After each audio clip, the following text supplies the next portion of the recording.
মন্দির ভাঙ্গা, মূর্তি ভাঙ্গার সাথে ইসলামের পক্ষের শক্তির কোনো সম্পর্ক নাই। চিল্লায় বলেন ঠিক কিনা? ইসলামের পক্ষের শক্তি মন্দির পাহারা দেয়।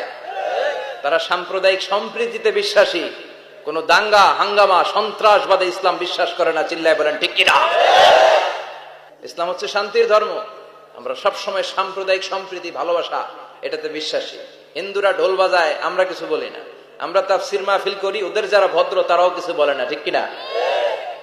এই ইসলাম বিরোধীরা এরাই হিন্দু মুসলমানদের মধ্যে যে সম্প্রীতি, এটাকে নষ্ট করতে চায়। কিছুদিন পর পর এরকম কিছু আবাল আর উল্লুক্কা পাঠার আগমন ঘটে। এক বাংলাদেশ, আমাদের দেশটা অনেক ছোট্ট কিন্তু সৌন্দর্যের লীলাভূমি। সুবহানাল্লাহ পড়ে। এমন কিছু নাই যে দেয় নাই। কি পাহাড়, কি সাগর, কি নদী, কি সবুজ। সমস্যা হয়েছে দুর্নীতি। সমস্যাটা কি? আমি 5.5 বছর ধরে মালয়েশিয়াতে থাকি। আল্লাহ মালয়েশিয়ার যা দিছে এর চেয়ে অনেক ঢের গুণ বেশি আমাদেরকে দিয়েছে। মন্দির ভাঙ্গা, মূর্তি ভাঙ্গার সাথে ইসলামের পক্ষের শক্তির কোনো সম্পর্ক নাই। চিল্লায় বলেন ঠিক কিনা? ইসলামের পক্ষের শক্তি মন্দির পাহারা দেয়।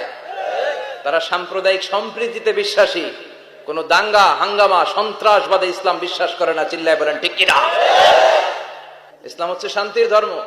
আমরা সবসময় সাম্প্রদায়িক সম্প্রীতি, ভালোবাসা এটাতে বিশ্বাসী।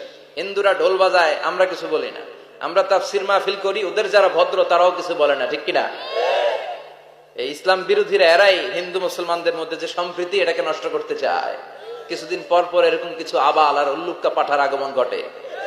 এক বাংলাদেশ, আমাদের দেশটা অনেক ছোট্ট কিন্তু সৌন্দর্যের লীলাভূমি। সুবহানাল্লাহ পড়ে।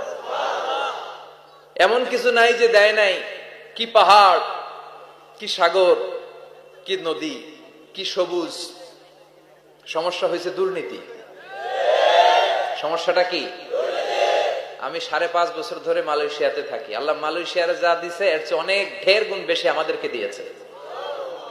আমাদের দেশের পর্যটন মোটেল, পর্যটন কর্পোরেশন আর ট্যুরিজম যে মিনিস্ট্রি আছে, এটা যদি সুন্দর প্ল্যান করে এই দেশটাকে কাজে লাগাতে পারতো, আমরা ট্যুরিস্টদেরকে জায়গা দিয়ে কুলাতে পারতাম না।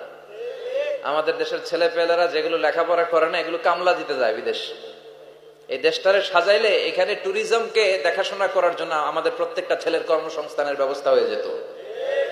এগুলো নিয়ে চিন্তা নাই। এরা ঘুরতে যায় বিভিন্ন দেশে, দেশ নিয়ে চিন্তা নাই। আল্লাহ আমাদের নেতাদেরকে তুমি হেদায়েত দাও।